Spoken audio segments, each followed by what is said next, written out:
اور چلو وہ تو ایک الگ بات ہے بھائی، بچہ اس پر میں نے امامت پر خطبے نہیں دیے، اور وہ تہران گئے اور انہوں نے جب اردو میں کر کے سنے، انہوں نے کہا 14 سال میں اس طرح ہمارا رد نہیں کیوں کر سکا، یہ تو پی ایچ ڈی سے کوئی اگلی ڈگری ہوتی تو اس آدمی کو دیتے۔ جڑ پر میں نے کلاڑے چلائے کہ وہ کون سی آیتیں ہیں، کون سی حدیثیں جس سے کہتے ہیں کہ امام منصوص ہے، ان پر علمی بحث کی، برا بڑا نہیں شیعہ یوں ہیں وہ ہیں نہیں، میں نے وہ چوٹی کی تفسیر مجموع البیان کو چنا کہ ادب سے لکھی ہے، بہت عالمانہ ہے، شیعہ سنی دونوں کی، اس نے سارا علم اکٹھا کیا، 6ویں صدی میں تھا علامہ طبرسی، تو اس میں سے لیے کہ کون سی حدیثیں جس میں آتا کہ انما ولیکم اللہ یا بلغ ما انذر جو تھی نا، ایک ایک کو لیا کہ وہ حدیثیں کون سی جس میں حضور نے اعلان کیا اور یہ آیت اتری۔ ان پر شیعوں کے علم رجال سے بحث کی کہ ہم کہیں نا یہ راوی کمزور ہے، یہ نہیں بات بنے گی، وہ کہیں گے تم تو کہو گے،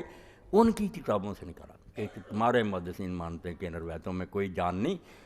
مسئلہ اتنا بڑا کہ نبی کی طرح کے جو نہیں مانتے وہ کافر ہیں، بنیاد اتنی کمزور کا بیتلن مکڑی کا ڈالا۔ میرے سے کوئی توقع نہ رکھے کہ میں کسی کے جھوٹ کی حمایت کروں گا، جو صحیح شیعوں کو بھی اگر ایمان چاہیے میرے پاس آ جائے، جو اہل بیت کی محبت میں کوٹ کوٹ کر بھرتا ہوں، مگر جو جھوٹی باتیں ان کی میں نہیں کرتا، بالکل بنائی۔ ہاں وہ ڈاکٹر صاحب دیکھیں نا، مجھے ملے بھی نہیں ہسپتال میں سے اتفاق میں، میاں صاحب شریف نواز شریف کے وہاں ڈاکٹر تھا، اہل حدیثوں نے اسے ڈسا ہوا تھا کہ حسین باغی تھا، وہ کسی جگہ گیا اپنے دوست کو ملے، میں بھی نہیں جانتا کون تھے وہ، کہیں سے ان کو کیسٹیں میری مل گئی، انہوں نے اس ڈاکٹر صاحب کو نہیں، یہاں کا تھا اہل حدیث، اس نے جب سنی اس کے تو 14 تب کا روشن ہوگا۔ اب یہاں ایک بچہ ہے وہ طارق جیولر، جو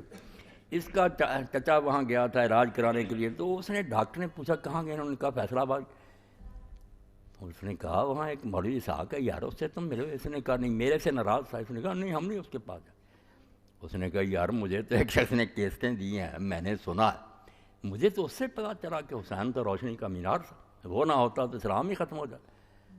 اس نے پھر طارق نے جب بتایا نا کہ چاچا نہیں میرا جاتا، میں جاتا ہوں، وہ نوٹ کرتا بچہ ہر جمعہ بعد میں حوالے بھی، اور لی پھر سی ڈی نا، وہ تہران پھر اس کا تبادلہ ہو گیا، وہاں کا اس نے پھر سنایا کہ جب میں وہاں گیا تو علماء تھے، پھر انہوں نے برائے ترجمان سنی سر،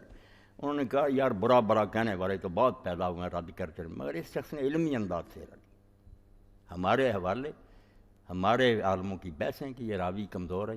وہ 12 خطبے سننے تھے۔ اور کئی لوگوں نے شفیق یہاں بھی کہا تھا جو بڑے بڑے عقل مند تھے کہ مولانا ساری عمر میں تو اور کچھ بھی نہ بیان کرتا تو یہی کافی۔ اب کیا کریں بیٹا، مولوی صاحب شیعہ ہے، مولوی صاحب فلاں ہے، میں نے کہا اس طرح تم رہ جاؤ گے، سیکھ لو کچھ، میں نے سارے کھنگالے ہیں، میں ربوے میں جاتا ہوں، وہ میرا ادب سے احترام کرتے، جو ذمہ دار ہے نا پورے ملک کا معاشرہ کروں، مجھے گھر میں لے جاتا، وہ مانتا کہ اگر کوئی عالم ہے صرف یہ علم سے بات، ربوے جا کر ہوئی، کاروں میں گئے، یہاں کے قادیانی ساتھ، میں فضول باتیں نہیں کرتا کہ فلاں برا فلاں برا، نہیں عالمانہ کو گفتگو کرو کہ کیا خامی، وہ 12 کیسٹیں لے لینا، امامت پر ہے،